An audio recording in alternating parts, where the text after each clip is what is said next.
Just hours ago, Mark Sievers arrived back at the home where his wife was brutally murdered 5 months ago. Want to comment on anything? Mark refused to answer our questions hours after prosecutors put their cards on the table. They released nearly 1,500 pages of evidence that suggests Mark Sievers was behind the plot to kill his wife. Sievers tried to collect on Teresa's life insurance policy, but the insurance company had been in touch with detectives, writing, quote, "Because he is considered a person of interest in the homicide of Teresa Sievers, the proceeds will be held." NBC2 has team coverage tonight on a day with so many developments in the high-profile case. Michael Coliani has new information on how often Mark communicated with his wife's suspected killer. But we begin with Chris Gilmore, who is outside the Sievers home where Mark is tonight. Chris?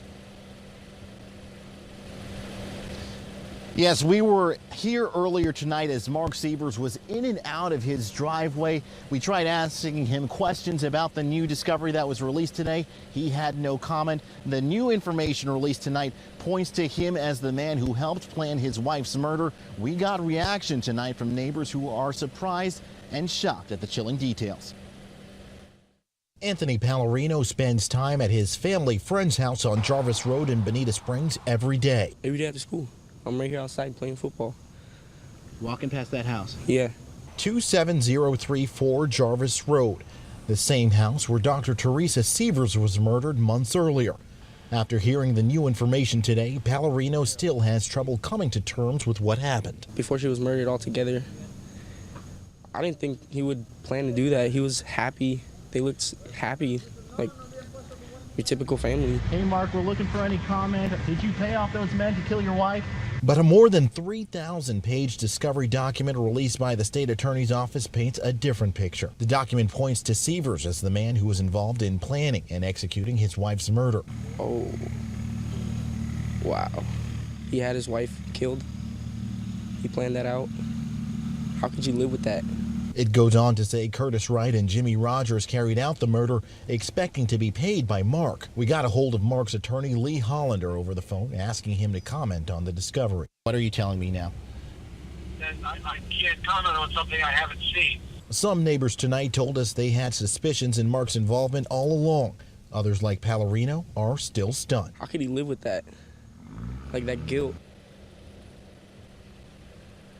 We've been talking to neighbors all up and down Jarvis Road tonight. They tell us that they're not going to feel comfortable until they see Mark taken away in handcuffs. Reporting live in Bonita Springs, Chris Gilmore, NBC2. Continuing our team coverage at 11, NBC2's Michael Coliani is live in our newsroom with new insight into the relationship between Mark Sievers and Curtis Wright. Michael? Peter, the documents reveal Mark Sievers and Curtis Wright communicated daily for years, but only once during the days leading up to Teresa Sievers' murder. We also learned 5 separate life insurance policies totaling more than $4.4 million were connected to the doctor. But one of the most stunning details is one of the conclusions drawn by investigators.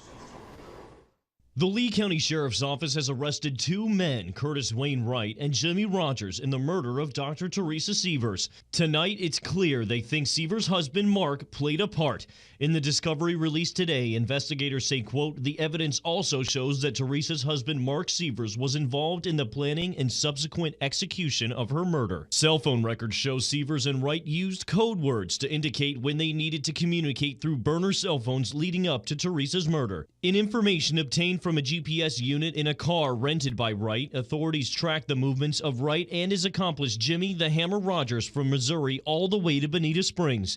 Investigators say Teresa was bludgeoned in the back of the head 17 times, and a hammer with her blood and hair was found next to the body. Interviews with Curtis Wright's wife and in-laws show the family was immediately suspicious that Wright was involved in the murder. He left his St. Louis area home, telling his family he was going to the Sievers' home to fix a computer. He left just days before Teresa was killed and returned 1 day after her death. Rogers told his girlfriend Mark Sievers hired Wright to drive to Florida and kill Teresa Sievers for insurance money. Documents reveal the marriage between Mark and Teresa was on the rocks. There was even talk of divorce and proof of affairs by both husband and wife with various men and women. Now, Sievers has still not commented publicly on the case and has refused to cooperate with authorities since early July when he hired his lawyer. Now, I reached out to Wright's law team tonight, who tell me they have received the discovery but have no statement at this time.